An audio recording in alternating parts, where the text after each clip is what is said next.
What's up, everybody? Welcome to In Great Company. I'm so excited to have another episode for you guys.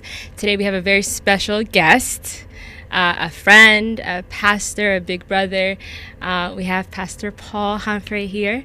Nice to have you. So excited. Been looking forward to having this episode. And I know you as a friend. I think it's been 13 years. Yeah, it's been a long time. It's been a long time, Yeah. and I'm just excited to share all of your wisdom and your life with everybody on the episode or in the audience. So welcome. Hey, look, I'm so pumped to be here. Thank you so much for having me. I don't take it lightly. I know that it's a big thing to ask someone on and hear their heart and hear what they have to say. And so I'm super pumped that you have me here today. Absolutely. So about wisdom, I don't know about wisdom, but I'll share some things that are on my heart to share. Yeah. No, I've definitely been looking forward to it. So leading up to this episode, I was like, okay, if I had to ask Pastor Paul questions, what would I ask him? I kept thinking about that. I even asked a couple of our friends and people from church and stuff like that, specifically because we don't get a chance to see you in this light often. You teach often. Not that you're not available. You're always sitting down with someone and getting coffee, but to kind of just hear the full scope. And really the goal of this podcast is always to kind of, okay, let's hear your story from your perspective and narrate it for us, and then so we can learn from it. So I've just been really looking forward to it. I know there's a lot that we can gain from it, but every story has a beginning, so we can start there. So let's go back to the early beginnings. Where did you grow up? Where are you from? And then we can go from there. Cool. Sounds so good. First off, I think that capturing stories are a pretty big deal because they're a part of our life. They tell us where we've been, where we are, where we're going. And so I think that taking the time to hear that in people's lives and what they have to, because your story's like yours. It's the one thing that you own and that's a part of your life, and that you have the privilege of telling it according to the way that you would like to share it. And so I guess for me, kind of like growing up, background, so grew up in Northern Virginia. Okay. Actually grew up in the Alexandria, Virginia area, and then moved to further to the Wakefield Chapel area. And so, man, I don't know, it's such a big question. Where do I feel like I've lived 10 lifetimes. You actually have. That's definitely something we'll hear. I really feel like I have. And so I guess just to start somewhere is that grew up as child of a first gen immigrant family. Okay. Parents, mom and dad are pastors. Okay. And that's church is what I've known from the very beginning. Yeah. It's what I was brought up in and what I'm most familiar with as far as back as I can remember. Mom and dad both immigrated from Ethiopia. Okay. And I moved to the States when I was 5 months old, so I was really little, and I didn't remember too much of what life was like over there. But I feel that tension of being both an immigrant and also someone that has grown up in America and is accustomed to everything that America and everything of upbringing looks like. And so dad migrated to America with $120 in his pocket and a dream, not a dream, I'm not going to say it like that, with a promise from God to start a church. And so he was at the time a commercial airline pilot. Life was really good, and God spoke to him in a very clear and direct way, and he migrated here. And obviously, the family, 4 kids. I have 3 siblings, and obviously my mom. We came here to the States, and so it was starting a church was all I remember. I remember Dad was having, working several jobs, 2-3 jobs at a time, and trying to start a church in a country that he, is just learning the language, just learning the ways, and kind of blazing a trail, in this, foreign land. And so I remember the grind. I remember the hustle. I remember being at church always. I remember what grit looks like. And so, even like when I think about, you know, growing up and what I remember most from that experience of, you know, mom and dad being pastors and growing up in the church, I remember the closeness of the community that was there. There was something really special. I hesitate to use the word magical, but there was something really special about these group of people, many of them first gen immigrants, gathering together and starting something new that has not yet been started. And so seeing that, witnessing that was really special. And you know, obviously there's two sides of that. One is you see the hustle, you see the grind, you see, you know, the demands that it takes to do that. But on the other end too, you also see the blessing, and you also see the power of God, you know, working in and through our lives. I remember that so fondly, and seeing God show up so many times in our family. I remember even, you know, starting afresh in a new country with money being tight and all those things. I remember there was a time when there was not even really there wasn't food in the fridge, and I remember there's a knock at our door, and there was people from the church that showed up, and they just brought bags, and one bag, 2 bags, 3 bags of groceries, 4. And I've never, even to this day, I've never seen that many bags of grocery at one time. And so I guess what I'm trying to say is that those times were special. They were filled with the miracles that God was doing, but they were also filled with a lot of grit, a lot of grinding, a lot of pioneering work that was done. And so that really helped, you know, kind of, you know, give me a perspective on life at such a young age. That's cool. You know, I probably should have done this in the very beginning when I introduced you, but you already touched on you're a pastor's kid. You are my pastor as well, so you're a pastor now.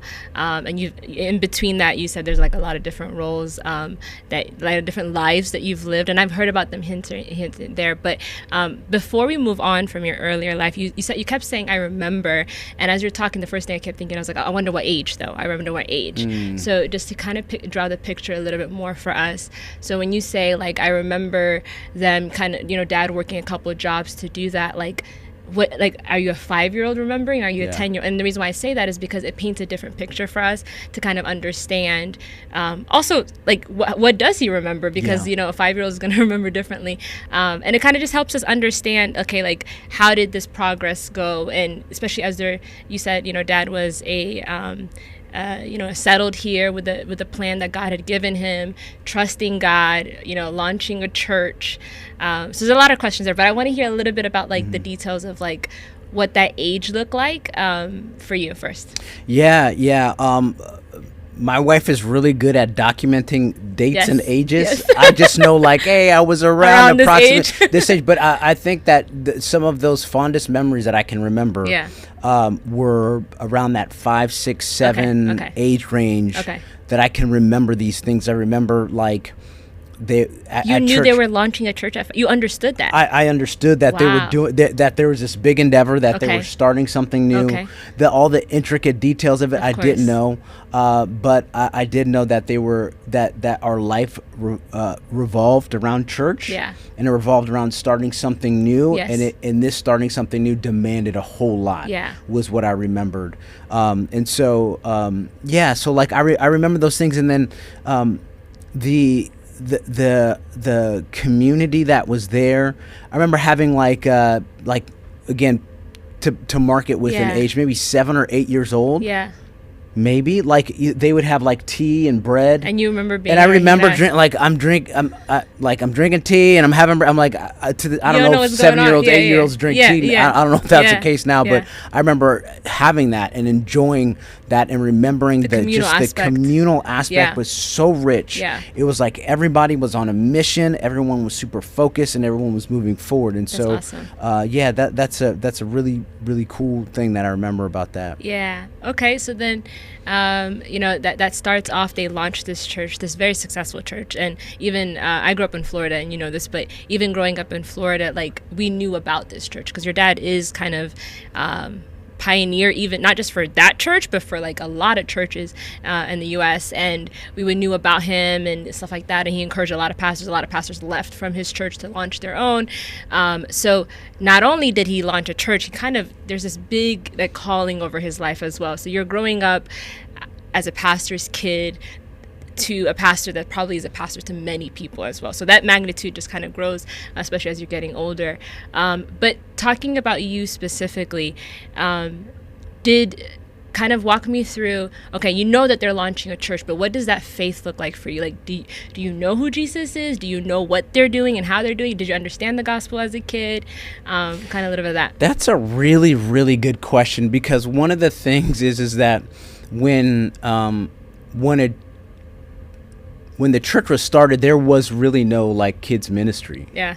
So it was kind of just like, hey, you kind of sit in the service and you kind of just, you listen to you message. You don't really understand the language. I mean, you can pick out some words here and there. Yeah. But that growth, that development component wasn't like available. Outside. It was at home to a degree. Yeah.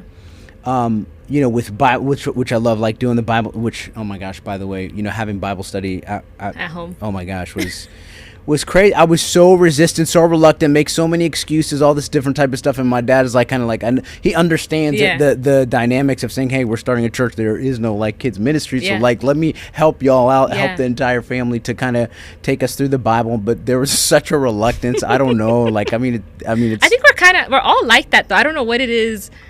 Like, sit down, let's do Bible. It's not fun. Yeah. I think that's really what it is. Unfortunately, it doesn't look like it's fun to us.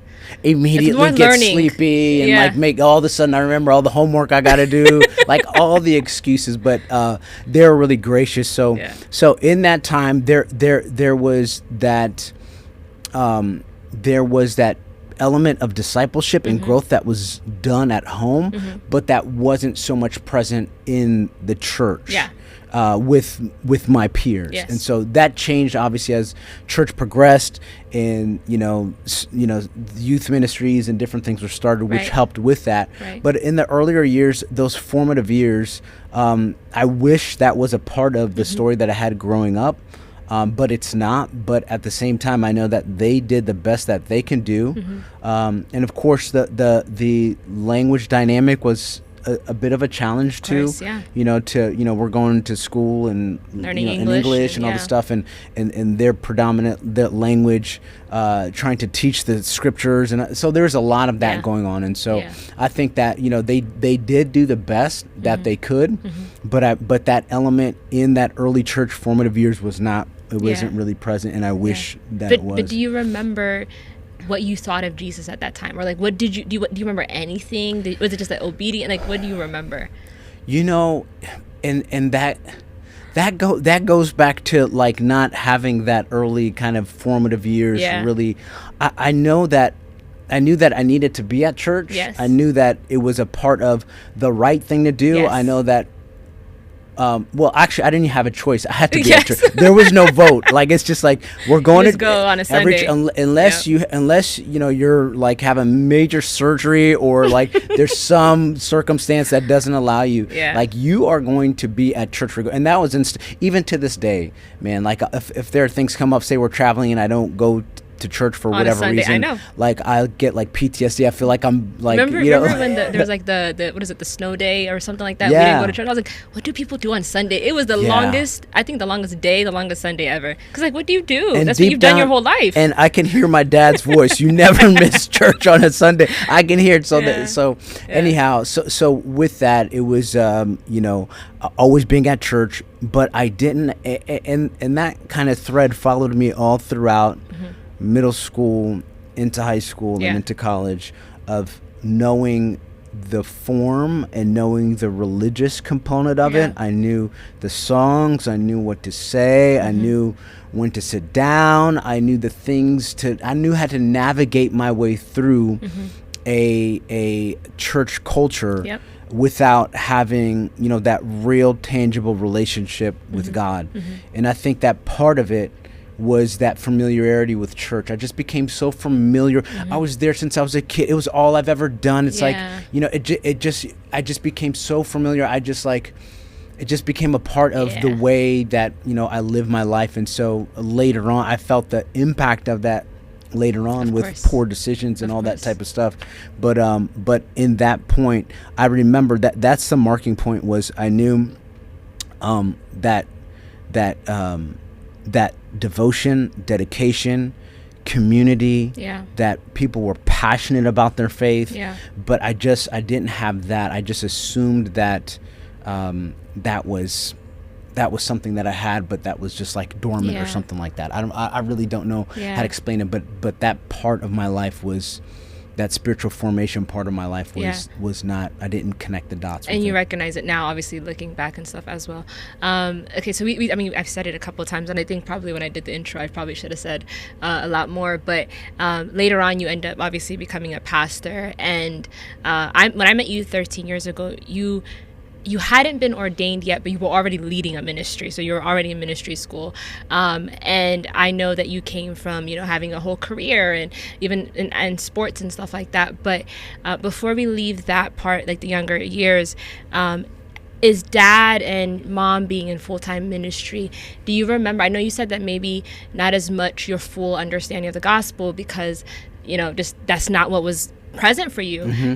Do you remember kind of any seeds of like, I want to be like dad when I grow up? Or did they ever kind of say, I remember I heard a pastor one time say, like, he never told his kids, but he was like, I always prayed secretly that one of my kids would become a pastor, but he never actually said it to them. So do you remember any seeds being planted about ministry for you? Never. That's actually, I kind of appreciate that. They never, not one day. And I was actually a little bit offended a little bit later. You didn't see it? I was like, what, Dad, you didn't see it? Like, what's wrong with me? And you have siblings, so none of the siblings, they weren't even like picking other ones. No. Wow. No, it was, and you know what? I tell you what, it was in, after I was like, hey, Dad, so like I'm pastoring now. So what, did you like not see it? Like, did you not believe in it? But I asked him that, and he said, I knew that if ministry and if especially pastoral ministry was something that God was calling you to, he said he would need to call you and let you know, and not me.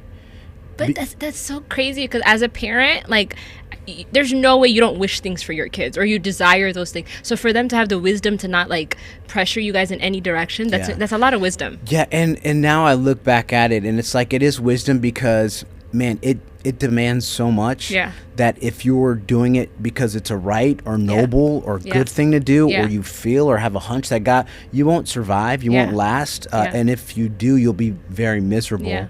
I think that that knowing the sacrifice that it demands of one of a person, that it is imperative that you, without a shadow of a doubt, know that God is sovereignly calling you to do it, and not because you think it's the right thing to do. And so I do appreciate that, in that allowing me to come to that. And he says after the fact, he says, hey, I sensed like God was, God had some sort of ministry in store for you. He said that after the fact. I was like, well, thanks. I said that earlier. But you might not have responded well if you were. I mean, I was already running from God. That would have just gave me more fuel. I would have just been running even harder and faster and more resistant.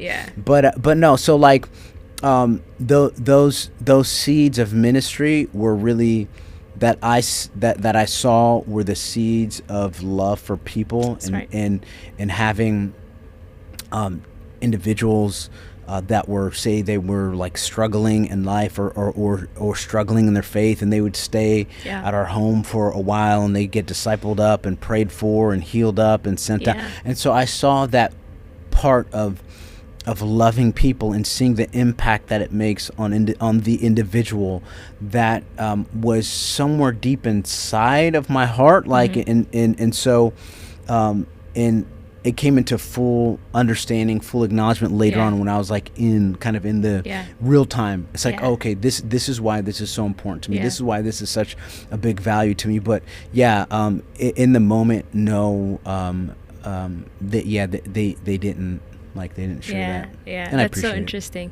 I don't know if I would be, actually, this is random, but like, when you have kids, do you think you would ever, like, if the Lord told you, like, hypothetically, like, you see a dream and he's like a pastor, would you tell him? Now that you've seen what your dad did? I wouldn't. I You don't would- think. you I would- don't. I don't think I would, because it's like heavy. even Yeah. if that's the case, there will be a time when the rubber hits the road, Yeah. and when crunch time comes, and you need to say, snap, am I doing this because Dad, my dad yeah, told me yeah. this was the right thing Yeah, to do, or yeah. because I heard it from the Yeah. mouth of God? yeah. And so that the staying power is not found in people, it's Yeah. really found in the voice of God. Yeah. Now, when God reveals something to you and a person affirms it, Yeah. that takes it to a different place. But yeah, I wouldn't do that, because, man, I wouldn't, because even if say the parent does, speak that, and they hear that, and then God, they hear from God later on, they're like, hold on, was that like, even if it God, was God, yeah, was yeah. that like mom and dad, or was that like me, or what? And so I'd rather just like cut through all of that and say, like, just Live hear your it from life God. and see what God does. Absolutely. I think that's that's a good amount of discipline that the person needs, though. Okay. So then what was the dream? So if it wasn't ministry and that wasn't the seed that was planted, so high school, college, what was the dream? What were you trying to get into? Yeah, man. Honestly, since I was probably about 11 Okay. or so, sports were a big part of, like, I played travel soccer. I didn't know about soccer. Yeah, I played Wow, travel okay. soccer, played Little League, Pee Wee football, Okay. all the way up through high school. And Okay. it was a major part of my life, and it was a major point of really passion for me. And so there was no, like, my aspirations were, hey, I know college is in the future, and my aspiration, my desire, my dream, my deepest desire is to play, Sports. Division I football was Okay. my thing. Yeah. Went on some recruiting trips, did some different things, and I felt like it wasn't just some far off, 4 foot nothing person saying I want to play in the NBA, or it's like, no, it was a feasible, realistic, plausible, attainable goal that can be. And so that was like, I had my mindset on that, and really after that, there was nothing else. It's like that was the biggest thing in my life. And so that was it for me. Yeah. And then so that took me different places, like, I had an injury in my junior year of high school. Okay. In a really bad injury, and so that derailed that whole dream, went to the wayside. And then it was like, hey, once I finished high school, it's like, hey, my brother's in the Midwest, let me just go there. Yeah. Yeah. And just see what he's doing. Yeah. And I know that I can't stay around here because I'm already crazy enough as it is, and knowing other crazy people around you, probably not a good idea. So then I moved to the Midwest, and I found some other crazy people out there. So I thought it was wisdom in the moment, but it was just like, found the same because thing. it's you can't escape yourself if you've got it. If you've got this system going changing on, the environment doesn't do changing your zip code does not change your situation. And I found that the issue wasn't with the people around me, it was with what I had going on. And so from that progression, it was like I moved to the Midwest, started college there, and then I started working at a brokerage. Okay. Started off filing papers and doing different things like that, and then the owner of the brokerage was like, hey, let me train you, let me show you how to do the different things, and he taught me up in that, and then I began working in finance, and then making a lot of money very early. Okay. And so that led me on a track of saying, hey, this is it. Like, if I was going, my rationale was, if I was going to college to make money and have a financially secure life, then what do I need college for? And so it was a commission-based, like, brokerage. So some days you're crushing it, and then some months there's nothing. Classes when I'm making. And so this is how the corrupt kind of faulty thinking that I had. Okay, I went to school to make money, right? And so if I'm making money, then I don't need school. So I'd enroll in the classes. Everybody else. And then I'd make the money, and I'd drop all the classes. And then once the money started to dry up, I went back and did you really start? I just over and over. It happened. So when the money was good, I was like, don't need it. I don't need this. And then when it dried up, it's like kind of like, okay, I need to go back to school. I need, okay, what's my career? And then I closed some deals. Like, okay. And so it was kind of. Was it? I mean, I don't know that much about the business, but like, is it a fluctuating kind of seasonal thing? No, it was real estate. It was real estate. It was a real estate brokerage, it just, there are seasonal aspects of it, and then since it was 100% commission, but with that commission, the yields were super high. Okay. And so you'd make a lot at any given point in time, and so what would happen is I'd make a lot, and then I'd just not work and spend all the money, and then I'd quit school, and then once the money dried up, I'm grinding, and then I'm back in class. I need to get my life right, and then and then so it was just a vicious cycle. I hear you. And then after that whole thing. So what did you leave the job because what made you leave? So what made me leave was a couple of factors. One was that the money was really good, and but at 22, 23 years old. Oh, you were young. Yeah, it nearly killed me. I mean, it nearly it led me to live such a reckless and wild life. Yeah. That it nearly did. I mean, it nearly did kill me. It just amplified everything that was already going on inside of me, and so I was like, hey, if I don't change what I'm doing, I'm gonna die. Yeah. And so and so that's when again I moved back to the DC area. Okay. For a new start, turn over the fresh, the turn over the leaf or whatever they say, and so. I get back here and I'm like, things are gonna change. I'm a new man.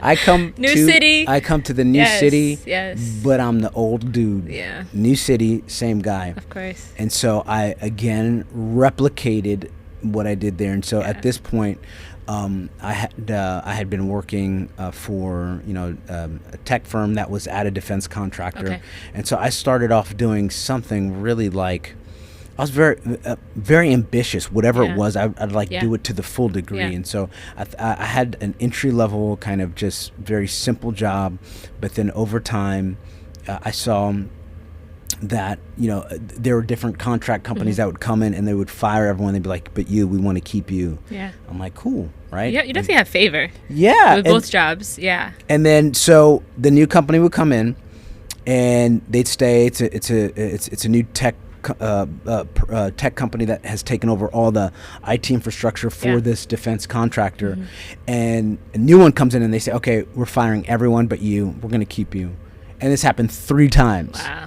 And so at that point my career just started kind of go higher and higher and higher in the corporate, where the first was in the business financial sector, and now this is more of the marketplace corporate America. And so I began to see a trajectory of going up, and I kind of figured out the cheat code is bust your tails, show up early, be marketable, do more than what's asked for you. And there's these different principles that I embraced that were helping me in that.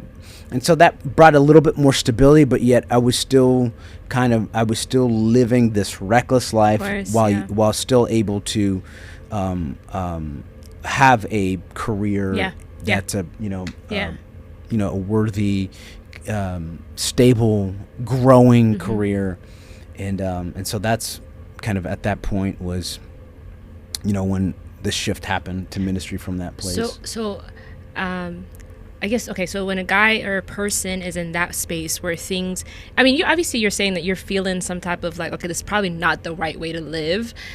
What is happening for you? How do you even shift to is there a experience? What would make you go all the way to, okay, I'm going to go to ministry school? Yeah, what happened is again, I almost died. It was hitting rock bottom. I realized that emotionally, mentally, physically. I mean, all of the above. In my mind, I had a picture laid out of saying, hey, if I could just attain, some financial security and abundance, then I'll be good there. If I can just have a solid corporate career that brings more stability into my life, and I can do it there. I'll be happy there.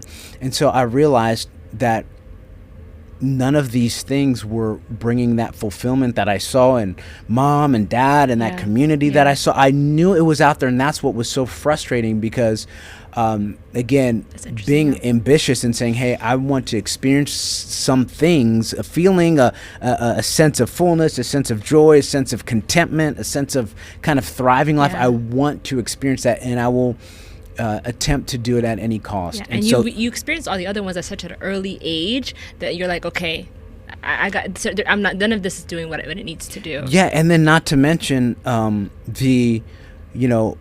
trying to experience it through drugs, through alcohol, through partying, through relationships, all that stuff. And I have a kind of an extreme kind of mindset. Like, so there, like, I'll push it all the way until the end, until there's nothing left. And so I went all the way to the bottom.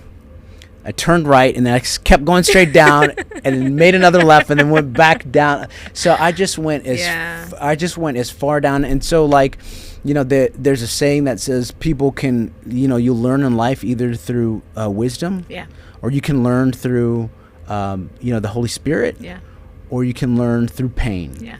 And so, of those options available, I chose the pain. The pain was something that that I needed to feel in order to realize the direction that I was going was going to kill me if I went that same direction. And so I experienced enough pain through life, through relationships, through different poor decisions, bad decisions that I was making that put myself at risk, that that put others at risk. And so I realized that, and again, that was on that journey to find that fulfillment, to find that, to find that that contentment, that joy that I knew was out there, but it was so frustrating because I could not experience it because I tried it every way that I knew how, through this success, through the money, through, drugs, through, all these different things, and so, and really,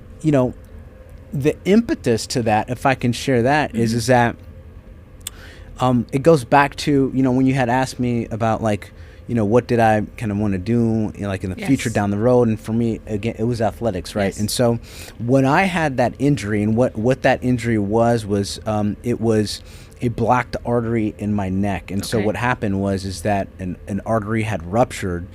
And so I remember being on the soccer field, I turned my head and it wasn't football, it was soccer. No, it was soccer. That I don't know, crazy, right? You would think it would happen in football. So I don't know, I assume. But I turned my neck, and then I get this splitting headache going shoot down my down my neck, and then all the way down my back. And then I tell the coach to take me out. And then as I'm walking towards him, I see everything just kind of getting darker and like kind of fading out. And then I sit down, and then a teammate is talking to me, and I feel like the whole side of my body just go numb. And then as he's talking, I feel myself like drooling. And then all I remember is him saying, "Hey, coach, something is wrong with Paul."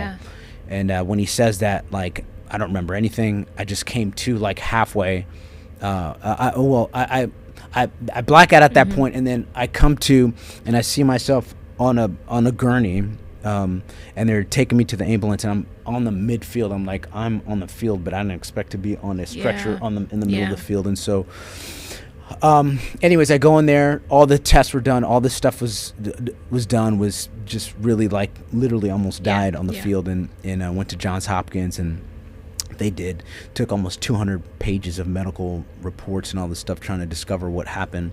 And so, reason why I'm saying that is because when that happened, that heart of or that pursuit in my heart for athletics and what I had desired was now gone. I remember a conversation my coach had with me at one point. This happened my junior year, and then my senior year, he says to me, he says, and I don't think he was trying to be mean or anything like that, but he said, "Hey, what happened to you, Paul?" He said, "You've lost all your reckless abandon." He said, "You lost your fight to play." He's like what happened? It's like, dude, what do you think happened? I nearly almost died. And then, like, you want me to keep and then so that caused me to be very it changed something. It changed something physically, and it changed something mentally, in that I was always thinking that is today going to be the day that I die? If I go out, on the field, is this going to happen again? Yeah. And so I had that always on the back of my head. And so reason why I'm sharing that is because that caused a deep wound and pain in my soul. Yeah. That was never addressed, never Yeah. healed. And so this reckless way of living, it was my way of trying to cope and deal, not just trying to find a content life or find, peace or find a, sense of purpose. It was to, now let me just like live. Let me just like live without this wound in my soul and this pain. And so when I came into, started making money, that intensified that. Now I had more opportunities to, to numb myself. Yeah. Essentially what it is, pain seeks pleasure, and I seek pleasure in multiple different forms in order to address the pain that I was feeling. And so that really intensified that area of my life. Yeah. Okay. And then somehow you end up in ministry school, and you've already answered that part. But well, let me share. Can you let me share about that part? Yes, okay, please. so there's this story that I want you share a lot of times when you're teaching. But there's a pulled over car moment that I feel like for whatever reason has stayed with me. So I would love for you to share that. Yeah, Do you know what I'm talking about? Yeah. Okay, cool. So there was that pain, the my soul, and I'm trying to address it, and I realized that there is no remedy on planet Earth that can address the wound and the pain that I'm having in my soul. And so I hit the rock bottom and finally realized that there's nothing else out for well. And then I kept. It was almost like an impression. It wasn't an audible voice in my heart. It was like God was like, "You've done it your way. Now do it mine." Wow. You've done it your way. Now do. It was over and over, like day after day. This must have been for months. Okay. And it's kind of like, oh, all right, like alone. Okay, like I'll do it your way. Wow.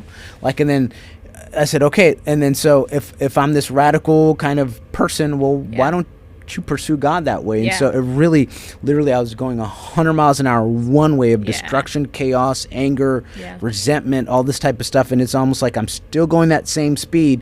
Now God just kind of turned it a different direction. Yeah.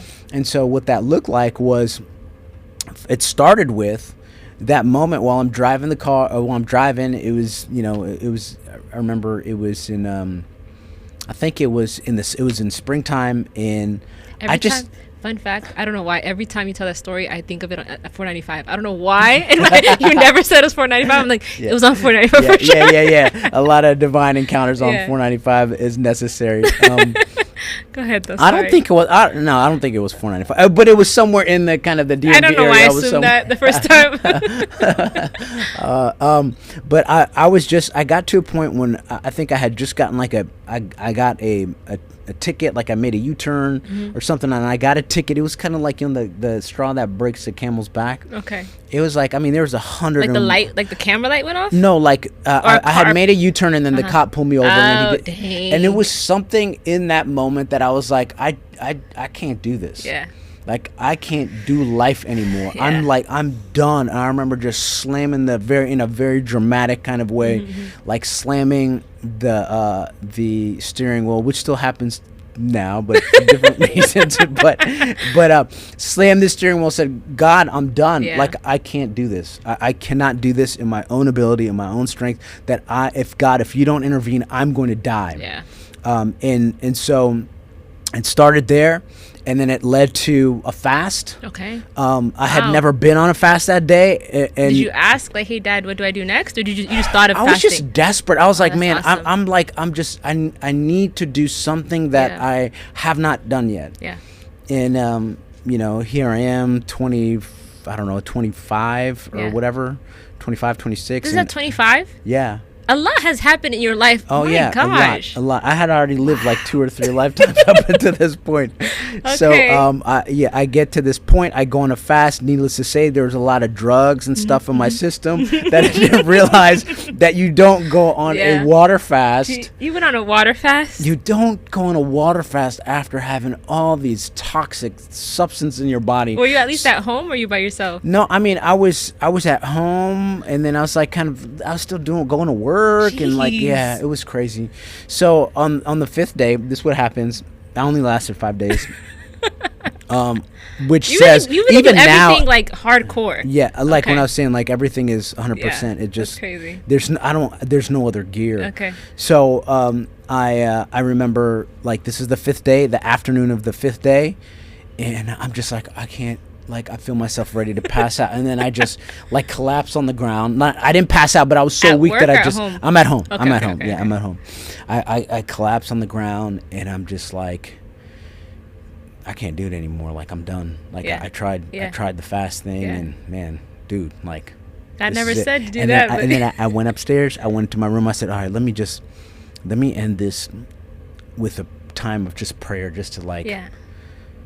And I'm laying on my prostrate on the ground. I'm praying, and at that point, like maybe a few minutes into the prayer, it's almost like the atmosphere in the room shifted. It's like just changed, and then all of the, I don't know how else to explain it, but all of the oxygen in my body was like was just pulled out, and it's like almost I couldn't breathe. Okay. And I felt the power of God come on me so powerfully, and I just began weeping and weeping and Wow. weeping the power of God. Like I've never experienced it up until that point like that. And it felt like all of the healing, all of the love, all of that stuff that I had been seeking, and my own ability and my own stressing, trying to make money, trying to, plan this party and get with this person, Yeah. and I'm trying to do all this type of Yeah. stuff to have that. And God just in a moment, Yeah. he meets me Yeah. and gives me like a sample of what it feels like to be in his presence. And I felt the joy. I mean, I felt that peace. I began just weeping tears of joy, and there was really nothing to be really happy about Yeah. at that moment. I mean, in my life situation. Yeah. And so I was like, man, I cleaned my tears, cleaned the snot off Yeah. my nose, and I got up and I said, I'm a changed man. Amen. And then the next day I went back and did the same dumb stuff that I was doing. But something It's okay. shifted. But something Yeah, shifted. yeah, yeah. It was a Yeah. progressive kind of day by day, Yeah. that incremental Yeah. move, that saying, God, I'm going to choose to take a step in the right Yeah. direction Yeah. today. I'm choosing you. Yeah. Help me, but I'm choosing you. Exactly. Yeah. And then the next day, I'm choosing to take another step in the right. I'm choosing another day. Yeah. And then in that place, God began to turn some things off Yeah. that I thought I was passionate about. Yeah. He began to turn some things on. The stuff that I thought I loved, I don't really love. The stuff that I was indifferent or didn't Yeah. care about, I now had a passion for them. Yeah. And so he began to slowly steer the ship. He began to slowly steer the ship of my heart into a different direction. Yeah. And I was still working in the corporate world Okay. there in the Yeah. job with the defense contractor at the time. I Yeah. was still there. Yeah. And so God is doing this work. I mean, I'm coming to work. I mean, I'm like praying over the people.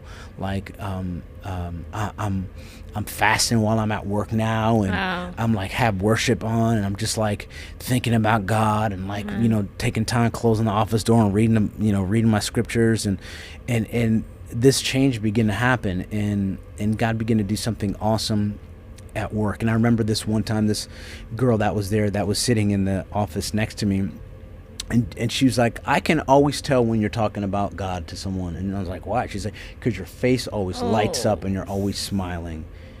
And then I was like, okay, something has Yeah. definitely changed and shifted Yeah. in my life. And Yeah. so, but yeah, so then we tell you the story in the moment car. in the car. I thought that was what you just said. There's another car. No, so Okay. yeah, that one, Okay. that's Yeah, a car yeah. story that Yeah. you were talking about, and then this encounter with God. Yeah. And then you want to know like the progression from there, like how did I get from the corporate job to having this encounter with God on Yeah. the floor. Because I think that's the part I never knew. Like, now I can kind of see how God would lead you with your heart and draw you towards ministry. But I think I never understood how, Paul, hey, I'm kind of running from God, to Paul, I'm a pastor. So there's something that happened in between, and what did God do? So that's really what I wanted you to touch on. Yeah, man. Yeah. And so, and then how I ended up at ministry school was, again, like, someone was like, hey, have you ever prayed in a prayer closet? And I was like, no, what is that? I'll try anything. I'll do anything at this point. They said, yeah, you just go in a prayer closet and you just kind of, God meets you there. And I'm like, okay, cool. I want to meet God. Like, I mean, and I went in there and I closed my eyes. I see this guy's face, like 2 minutes into the prayer. I see guy's face clearly, as clear as I'm looking at you. Okay. And it was this white gentleman, had like a shaved head. I was like, I don't know. This is so bizarre. Yeah.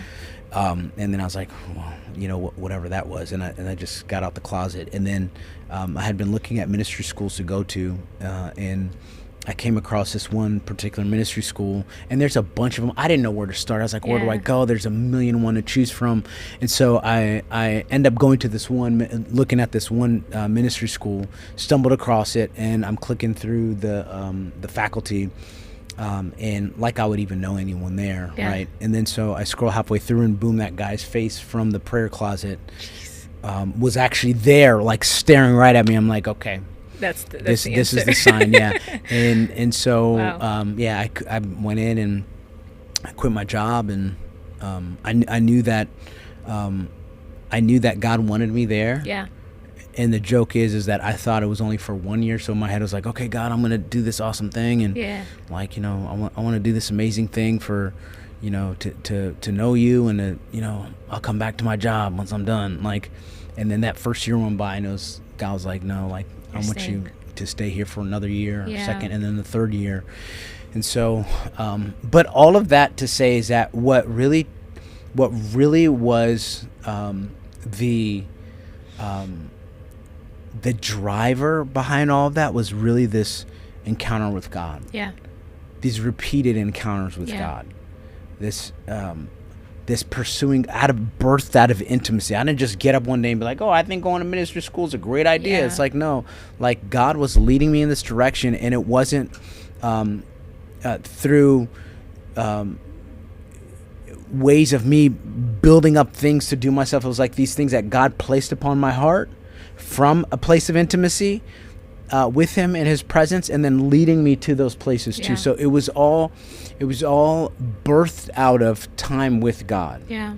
The fasting, the ministry school, which was really the catalyst to really lead me down a path into ministry, was that moment. And so it was these encounters, this intimacy with God, that was the common denominator between all these major movements in my life, between changing my life from the way I was living to God, and from the corporate world to ministry school, and then from ministry school to pastoring. These all were God encounters. Each one was a moment where God was revealing that to me. Yeah, creating even the security and the confidence to know that that's where he wants you to go as well.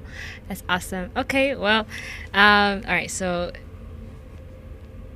the moment, okay, I guess let me ask you this. So I know when I met you, you were already in ministry, you were already serving really well as well. I think when I came, I remember specifically, like, I grew up in an Ethiopian church as well, and growing up, I had never I've had like my pastors and different people that have spoken into me, but I've never had like someone I would say was my pastor. So I remember it was Brittany and I when we came, and I remember specifically just being like, wow, like I can understand him when he communicates and when he's teaching. And I just remember early on from the very beginning, you just have this this gift of mentoring, speaking into people's life, encouraging. So even before you were ordained as a pastor, I can see that pastoral gifting in you.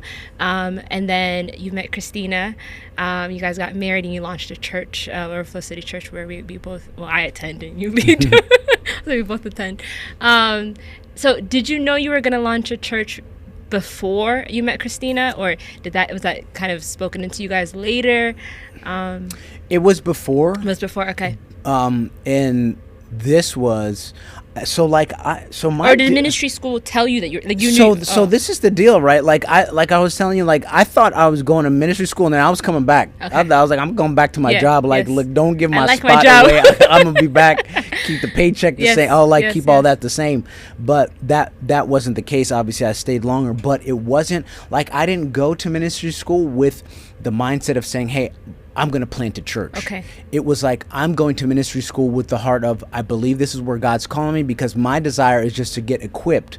I'm not trying to, have any ministry position or do this. None of that stuff was you just want to share. My motive was is that I just want to be useful to God, that God literally took me from the pit of hell and put my feet on solid ground. And so at least the least that I can do is better equip and shape my life to be as effective a tool in his hands as possible. That's what it was. And so it led to the ministry school. And probably if God revealed that to me before ministry school, I probably would have not went. I would have probably was like, God. Yeah, literally. Yeah. So it was my second year into ministry school. Okay.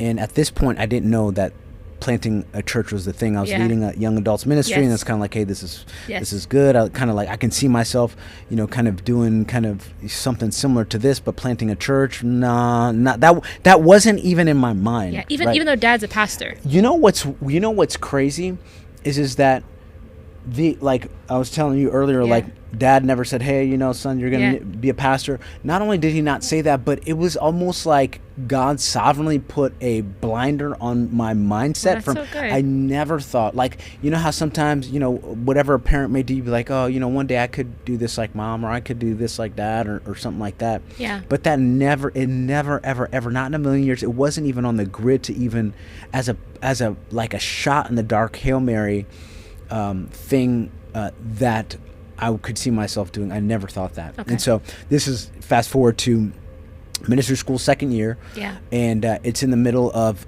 there's a worship night type of thing at this church that was out there in Pennsylvania. There must have been like 10, 15 people in the room. It wasn't a big production. It was just one guy on a guitar singing. And I was praying, and then I just closed my eyes, and then God just began to show me these people's faces. Like, I began to see different, different people, different nationalities. I saw black people, white people, Hispanic people, Asian people. I saw all these people, and I just heard so clearly, God said, I want you to gather my lost sons and daughters and bring them home to me. And it was at that point that I was like, okay, I feel like God is calling me to plant a church. And so that was, again, that God moment birthed from a place of, I wasn't out here praying like, God, what do I do next in my life? I'm just like, God, I love you. Like, God, I want to spend time with you. Amazing, yeah. And there was none, throughout all of this, there was the marking, it was marked by just a place of just loving to be in God's presence. I wasn't like, God, what's next? What do you? Sure, there were those prayers that said, God, it wasn't even. It was more so, God, just use me. It wasn't like, God, I want to do this. God, I want to do this for your kingdom. It was just like, God, I love you, and out of this place of intimacy, wherever you tell me to go, I'll go. Because it's almost like I was like dead, and he made me alive. This is enough already. Like, you're already overwhelmed with what you're experiencing. Yes, and it's like anything at this point is a win. And so after that, kind of things moved forward, and then I met Christina. Yes. And then she said she had a moment where God revealed to her in a which I think is incredible, because but he did it. He showed her when she was like 13. He waited until I was like 20 something. He's like, you're gonna mess it up. You can't handle this one. I definitely could not. Amazing. I couldn't even handle it when I heard it later on. But and then so. Wait, I gotta ask you a question, because I just remembered it, and I don't want to forget. When you guys were dating and you guys getting married, her telling you that, did that kind of just like, oh my God, because obviously the Lord has already told you that, like, do you remember that moment? Yeah, it was like, I remember telling her, hey, I this is where I sense God is leading me, and I'm like, I hope you're okay with it, please. Like, hope this is kind of like, and it's kind of like you're telling nervous, her like that, and then and she was like, well, God had a encounter with me when I was 13, and there's a prophetic word that was given to her in a worship gathering that really affirmed alignment with where we were going together, and so that was such a relief to hear that. Amen. Praise God. I knew a guy that was like knew he was going to plant a church and didn't tell his wife until they got married.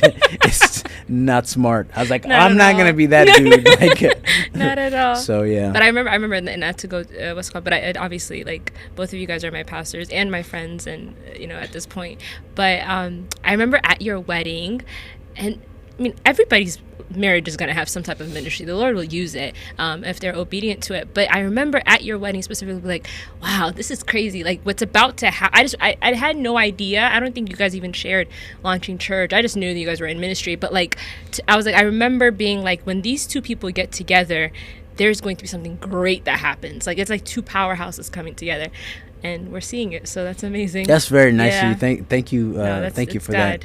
Yeah. It was, it was God knows what he's doing. Absolutely. There were so many moments when and we're the products of that too, as like the church, like as people you're mentoring, as people you're shepherding. Like, we are, when I look at Overflow, I'm like, it's the product of these two people's obedience and allowing God to use them. So yeah. And I was just gonna say, it was like it's God knows how to bring people together. Yeah. And there was there was what I thought that I wanted or needed, and then there's what God like knows what I needed, and had a bigger purpose behind it. Yeah.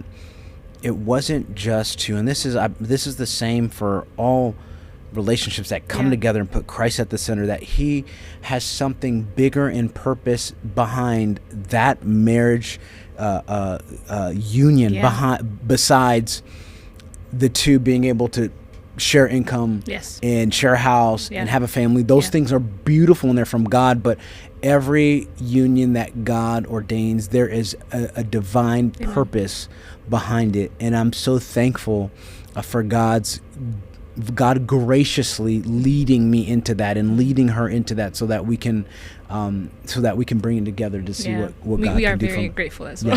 Thank you. Okay, so let's talk a little bit about pastoral stuff. There's one thing, whenever I think about pastors, specifically even with you guys, you write a sermon, you prepare, you teach, and you guys are, you have to teach us things, right? Like, as a pastor, like, you have to, as out of obedience. So I've always wondered, as you're preparing, for specifically, has there ever been a moment where you're like, okay, actually, let me start here. What is one of the most impactful sermons that, for you personally, that has impacted you, that you've taught us, but you walked away like, my goodness?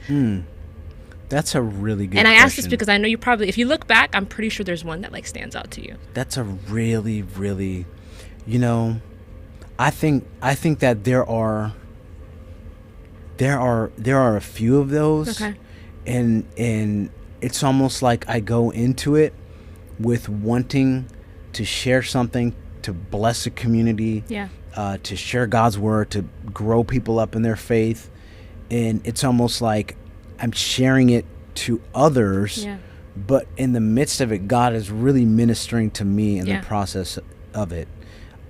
There are quite a few of those situations. I'm sure. It happens so frequently. That's amazing to hear too, as well, because I think, as the congregation, we're not teaching often. So because we're not teaching often, we're not experiencing what you're experiencing. So that's why I asked. But but I would say, like, there's one message of the rich young ruler. Okay. And in the invitation to go all in with God. Okay.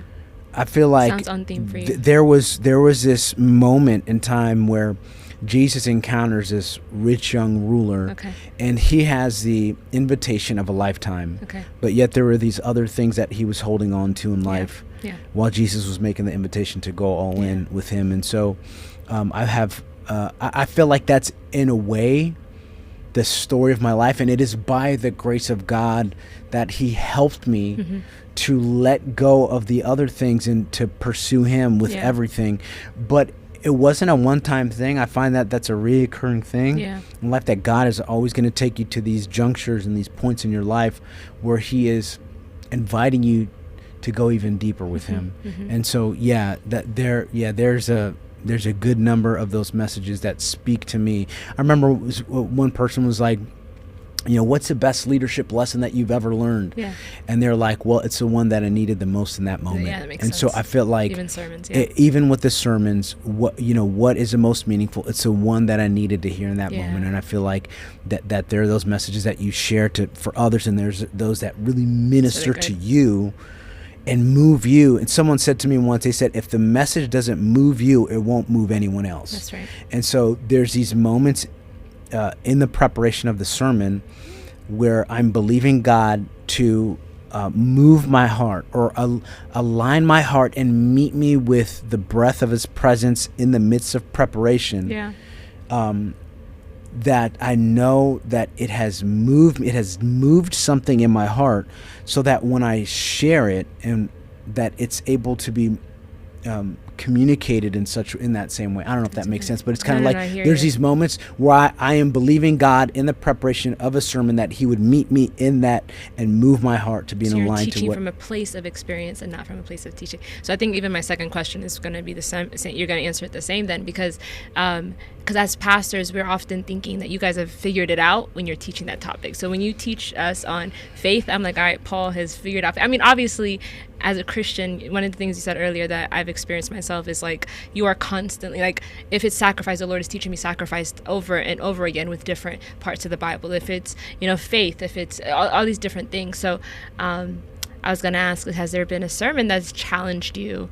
But I feel like I'm gonna sound like I'm completely contradicting myself, but yes, in fact, there's a whole series that I taught, and this was on after the pandemic. Okay. And so we just got done fighting for our lives. Yes. We didn't know what the world was gonna look like, all that stuff. But it was a series called The Comeback. Okay. We're coming back to church. The theme's we're coming back to church. We're gathering together. Everybody's coming back. Well, we prayed everybody would come back.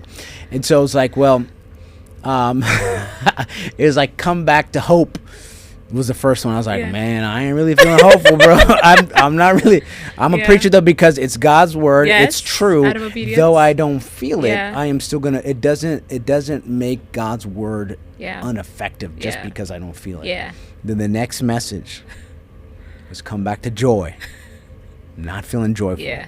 There's nothing about life right now that's feeling joyful. Yeah. But again, those were moments where I'm preaching from not real time experience, but even almost preaching the word to myself. Yeah. It's almost as if I need to hear a word, and say I'm coming to church and I need to hear a word, and I have the opportunity to both sit in the chairs, and also be on the stage and preaching at the same time. I needed to preach to myself, to my soul. And so I felt conflicted about that, but I was like, hold on, I shouldn't feel conflicted about it, because it's God's word. It's still true. I may not be feeling it, but nonetheless, it doesn't make God's word invalid. It just is calling me up higher to experience, what he wants me to experience in that moment. Yeah. So I experience this often, and I've learned to kind of appreciate those contradicting moments, even emotionally, spiritually, because this scripture, I think it's Mark. It's a father, his son is demon possessed, and he goes to Jesus and he tells Jesus, he says, if you can heal my son, heal him. And then Jesus, I'm paraphrasing, but he tells him, what do you mean if I can? He's like, if you believe, I can do it.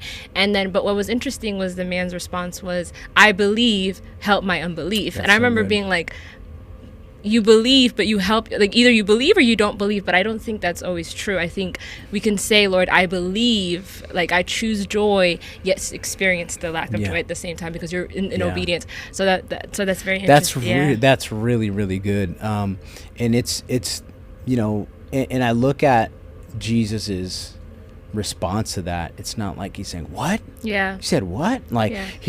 He's meeting us in our doubt in order to bring us out of it. Yeah. And so he's meeting this guy that's struggling in his faith, he meets them there and he brings Yeah. them out of it. But it started with an honest confession of, I believe, but held my unbelief. Like, Yeah. God, I believe you, but I'm struggling Yeah. right now. And so Yeah.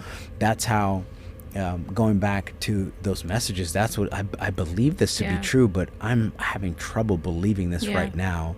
I'm having trouble wrapping trust around what you've said based upon whatever circumstances that I was dealing with at the time. So Yeah, I agree.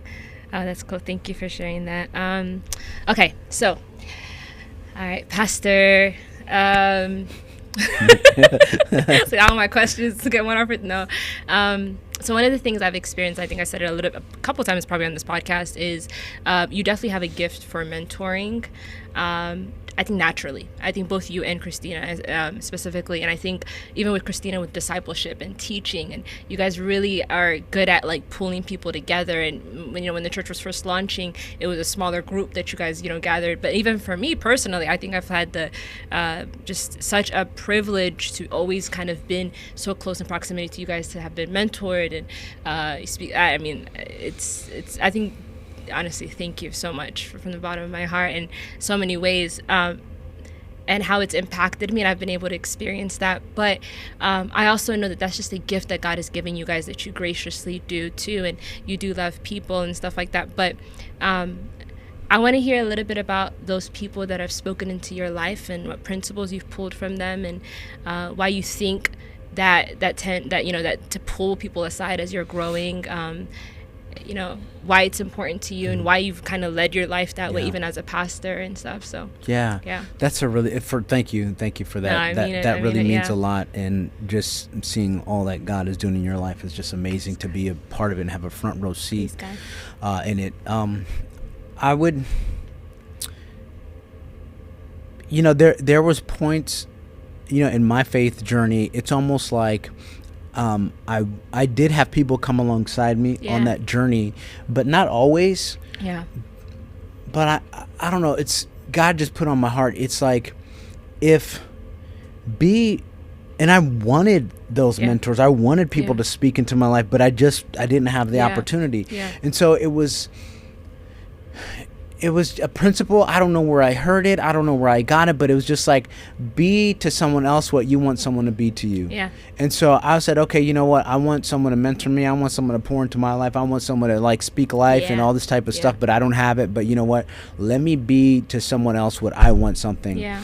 And then what began to happen is as I adopted that mindset, I could have sat and been grumbling and complaining that, oh, look, nobody wants to pour in me. I ain't pouring nobody else. I'm not even built up myself. But it was like God in His grace just met me there. And really, I believe it's just His wisdom opening my heart and my mind up for that.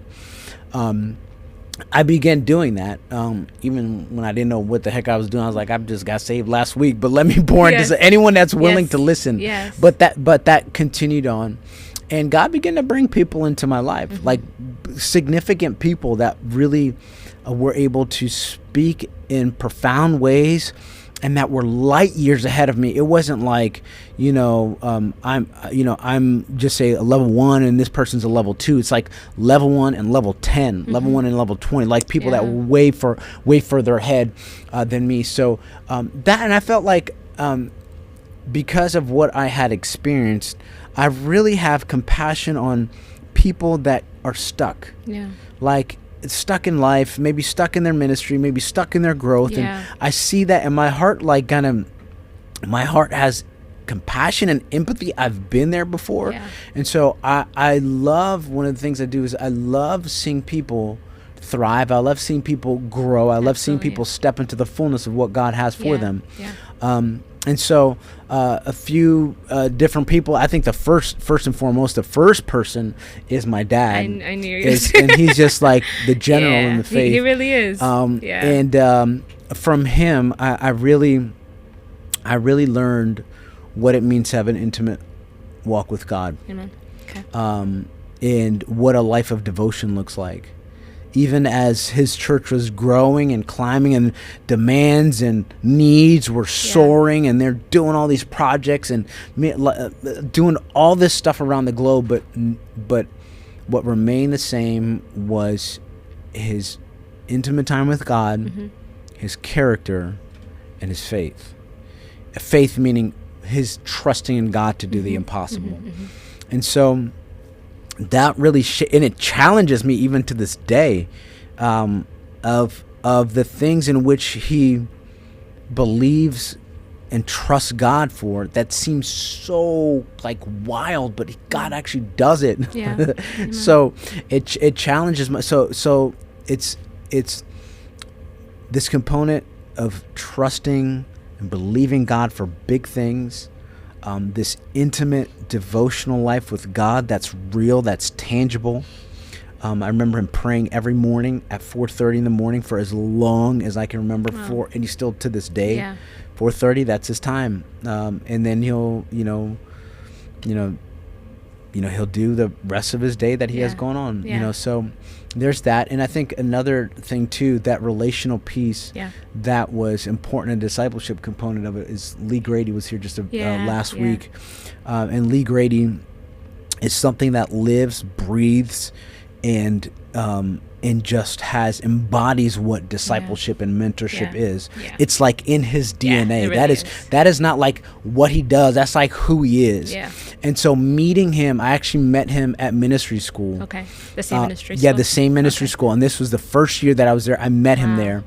And so he was like the first kind of like up close, like observation of someone in ministry that's doing significant things, that was out of my sphere of kind of ministry that I've seen in first gen immigrant church. He's like the first one that I've seen outside of that. And so it was like, hold on, like, this is just what we do. We pour into people. We don't hide in a room. We're not untouchable. We're not like, we're not like scurrying away. I'm God's anointed, and there's none of that stuff going on. And so with him, it was a text, it was the calls, it was the, what do you need to talk about? Let's pray about this. And it was just like, man, I can't believe this dude is like spending time with me. Right. And so I learned the heart for pouring into and discipling others, from Lee's life. And then the other is an evangelist named Randy Clark, that I had the opportunity to be a personal assistant for and travel with. And seeing how powerfully God uses this man in powerful ways. And seeing the way in which the humility that he walks in is just mind-blowing. The first ministry trip that I went out there, and he's like a big time, guy. So I was like, okay, I'm doing like the personal assistant stuff, and I felt like we, as soon as they say amen and the service is done, we kind of scurry off and get in a car and then drive. Like this man prayed for everybody, everybody that wanted prayer. And he has a real strong gift for prayer ministry, for healing. And there was a line, this was a mega church, and there was a line I'm like, wow, we're going to be here forever, huh? Like, this how we doing it? Like, this is what end of service looks like? I thought we were going to scurry off and go grab some dinner or something like that. But he literally sat there and prayed for every single person. And the way in which he handled himself was in the utmost humility for someone that has a position like that. It was like, it really impacted me in a significant way. And the last is one that, it's sad, but seeing what happens when you don't end well.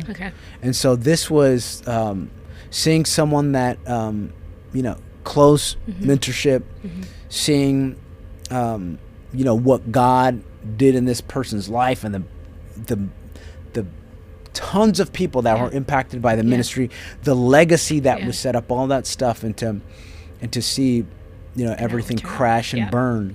It's possible. And so, with that, it's, learning the principle from that is that, no one is beyond this. Like it causes you to walk with your head bowed a little bit lower, you not walk so proudful, and just really take stock of where you're at and what you're going through, and never think that you're above, beyond who you are. And so that marked me in that way of seeing how not to end and what not to do. And so Yeah. it's not only the good stuff that I've seen in mentors, but I've also seen a little bit of the bad stuff as well Yeah. too. Yeah. So Praise God. Wow. Thank you. Trying to think of this. Anyway, it's been really cool. I think, I've noticed that you are somebody, that's structured and organized. And even hearing you talk a little bit about like, you kind of have always had this like growth mentality. And I think I've always appreciated that as well as a pastor, because you kind of, the Lord is, obviously guiding you and you're being led by the Holy Spirit. And I appreciate that. But also, I think you desire growth. You desire, giving excellence and honoring that and, pulling our greatest potential as a ministry, as, people and stuff like that. So I've appreciated all of those things. So before we wrap up, I have a couple quick questions for you. I guess, what are some like principles that you think, let's say like, somebody young came up to you and they're like, I need like 3 great principles. I know you touched a little bit earlier, but like that you're like, okay, this is what's helped me in my life. This is what I've understood. What are some things? Yeah, that's a really, really good question, man. That's a really good question. What would I say? I think that one of the things that I would say is that personal intimacy with God. Mm-hmm. And what happens is that the nature of it is that the as you spend time with God, you begin to draw the favor and the power and the wisdom that God gives you and the grace. And what happens with that is you begin to grow in influence, grow in responsibility. People start looking at you. People start, there's demand on your life now. And so what happens very easily is that that can put you in a very precarious situation of now I live the life of intimacy with God, closeness with God. I begin to see the blessings that God brings in my life to reach others for myself. Yeah. And now it can then make you too busy for God. And so what I would say is that keep that intimacy with God in place. There's a thing that these farmers do in the Midwest whenever there's whiteouts and snow. What they would do is, if they left their house, even if they were, 10 feet away, the whiteout would be, the snow would come down so fast and so hard, they couldn't even see in front of them. And so what would happen oftentimes, they would just freeze and die, like maybe 10 feet, 5 feet from their door, because they get disoriented. Wow. And so what they begin to do is they begin to tie a rope around their waist and to tie the other rope around the door. That's so good. And so what happens is that when the storms and the chaos and the problems of life come, and even the blessings come, you can get disoriented and not know where you're at, but that intimacy with God always brings you back home. And I think that once that gets severed, you get disoriented and you're capable of making a whole bunch of stupid decisions. The other thing I'd say is that was a great one. Yeah, man, it's something we have to fight. We have to fight for that, right? Because the thing is that when we actually live it out, we begin to see God move, and when God begins to move, we begin to have a whole opportunities that open up for us that weren't there before. And now what can happen? Oh, we get that job and we get that thing, and then now we become too busy for God, and then now it's like, okay, we begin to forget how we begin to experience the blessings that we do. The other thing that I would say is that, man, the advice I would give is saying, hey, like, don't abort the process. Okay. Like it's gonna be hard. Like life is hard, man. And if someone thinks that, if you're trying to believe God to do big things in your life and in whatever, and it gets hard, it's like, good. That means you're going in the right direction. That's what it's supposed to be. That's what it's supposed to be, right? But unfortunately, we think, like, I don't know. There's something about us that makes us think that when it's hard, it's, this ain't the will of God. Yeah, it's not the way. Whereas, actually, if it's hard, it's probably God's will. Yeah. And, I think, it's part of it's a culture that we live in. Everything is right now, immediate. Yes. You have people that go from obscurity to,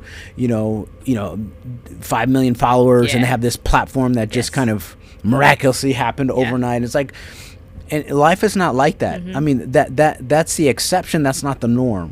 When I look at the Bible, I look at the norm as this work that happens, like the seed that's in the ground that takes forever. It has to rain, and the day after day looks like nothing is happening, but there's something that is actually happening, and that suffering is actually, that pain is actually, if you allow it to, what positions you and shapes you for everything that God has. I was reading about butterflies, right? Butterflies, how when they're in the chrysalis, if they're struggling to get out, right? And someone is like, oh, they're struggling, let me just kind of cut it cut a little bit so they can fly out. What actually happens is that stunts their growth, and in that struggle, the fluid gets flushed out of their wings that enables them to fly. And if someone comes and circumvents the process of the suffering, they get out, but they don't have what they need to soar. And the same thing is for eaglets. The same thing is for birds. That in that suffering is where, in that hardship, in that challenge, in that grit, is where you cultivate the strength, the ability that you need to set you up to really soar, And so I think that we're really suffering adverse, problem adverse, but it's beautiful to actually embrace it.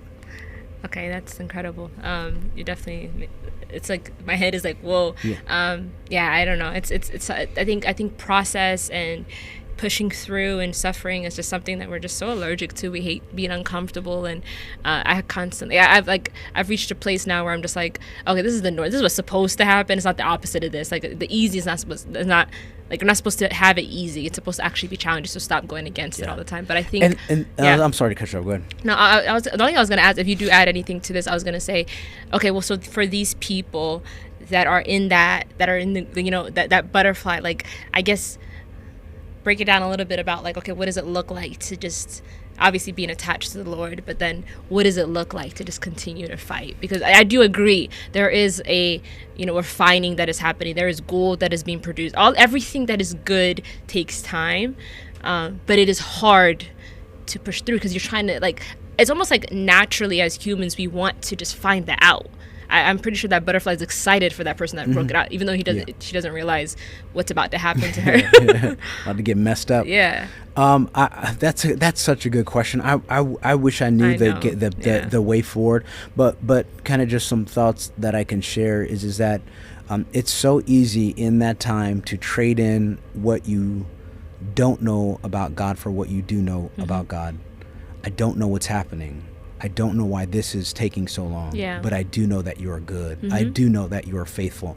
I don't know why this happened to me, but I do know that you are a kind God, a loving God, a providing God. I don't. But so what happens is we make this exchange, and we say, I don't know why God is doing this, and then we exchange it for what we do, for who we. There's a transaction that happens in the midst of pain and suffering that, and delay.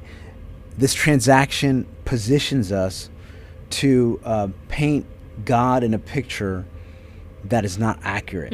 That maybe according to the situation may feel like for us, but then we begin to project our situation on who God is rather than who He truly is. And so I would just say, embracing who God really is. In that situation, and who He is in that situation. So, like, say for instance, someone is in a time of, say, financial constraints. They're going through financial constraint. Right now, they need to look at God as their provider. Who is God in this in this situation? God is my provider. Or someone may be dealing with loneliness. Who is God in this situation? God is not the one that's abandoned you. God is the one that said He'll never leave you nor forsake you. And so it's approaching this situation with who is God for me in this place, in this situation of that I'm currently experiencing. So, and it's hard. I don't know it, but it's like, But Yeah. I think also, like, for me at least, it's been like, okay, well, this is the Christian walk. The Christian walk, this is, because in this moment is my opportunity to cling to Jesus. It's my opportunity. Like, there is this intimacy that is established because I have nobody else, right? When I need him to be my provider, I am, even when I'm wrestling with him, it's me and him, right? And I think there is this, in a way, an opportunity for you to show God how, you know, how attached you are, and for him to also show you how he can really be here for you. There's, I don't know, we as humans, we forget when everything is provided for us in the good, we forget who he is, and kind of just, you know, like you said, you distance yourself. But I think knowing that this is the Christian walk isn't supposed to just be easy. Yes, it's beautiful, it's wonderful, there's peace, there's joy, there's all of that. But I think these are the seasons that you also go through to also you know, the last thing you want is to, you know, step into whatever God has for your life and then you not be ready for it. You can't fly. Yeah, you can't fly. That's it. You step into it and then you cannot fly. Now's your time to fly. Yeah. But you've shorted the process. Yeah. And now you don't have what it takes to thrive in that space in your life. So yeah. Okay, our final question, because I've had you here for a long time, although I can keep here listening. What are you looking forward to? What am I looking forward to? That is such an awesome question. So, like, right now, you can answer that whatever way. I'm looking forward to taking a vacation. Yeah, it's coming up. Yeah, we get our summer break and summer vacation that's coming up, and we really look forward to it. We try to do a good job of taking breaks. You know, that is, by the way, that's something I've learned from you guys. Sabbaths, breaks, retreats, those are some things that you guys modeled extremely well, and I appreciate that. And we learned the hard way because, like, I mean, we learned the hard way. I remember we got married and it was like, no, babe, like, we're working for the Lord. The Lord does not give days off. There's no we breaks, work every day, even though he had a Sabbath. Sunday. Right. And so, but yeah, so we learned the hard way with that. And so to begin to take breaks, so we take it very seriously. We're gonna have fun seriously, and we're gonna, you know, I like to learn at that time. So I try to pick. That's one crazy. thing Rest that I'm gonna learn. Yeah, I want to learn. Like, I want to learn something. Awesome. And so I'm looking forward to diving deep into learning something new. I don't know what it is. A few years back, I learned how to do, like, options trading.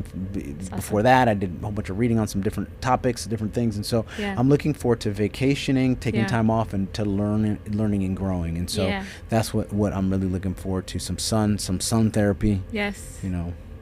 Oh my goodness, thank you. I would probably have to have you back here again one day, but I will say, just for truly from the bottom of my heart, thank you so much.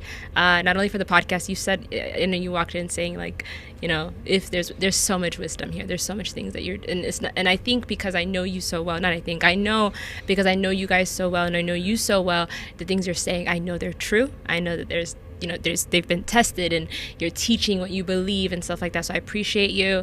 I appreciate you as a friend, as a big brother, as a pastor.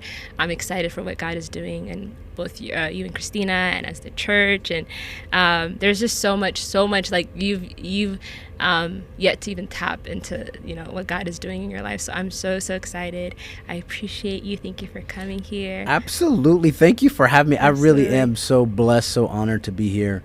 And I love that you are capturing people's stories. I think that is so special. That is so precious to God. You know, God's a storyteller, right? And so I think that you capturing that and sharing it with the world is so precious. And I'm just so encouraged by your life, your leadership, and thank you for having me here. And I would love to come back. Yay! Love to be back. You've said it publicly. That's right. Thank you so much. I appreciate it. And also, for those of you guys that are listening, we attend Overflow City Church. He pastors at Overflow City Church, and I attend it. So if you are looking for a church in the Silver Spring area, we would love to have you. And yeah, thank you.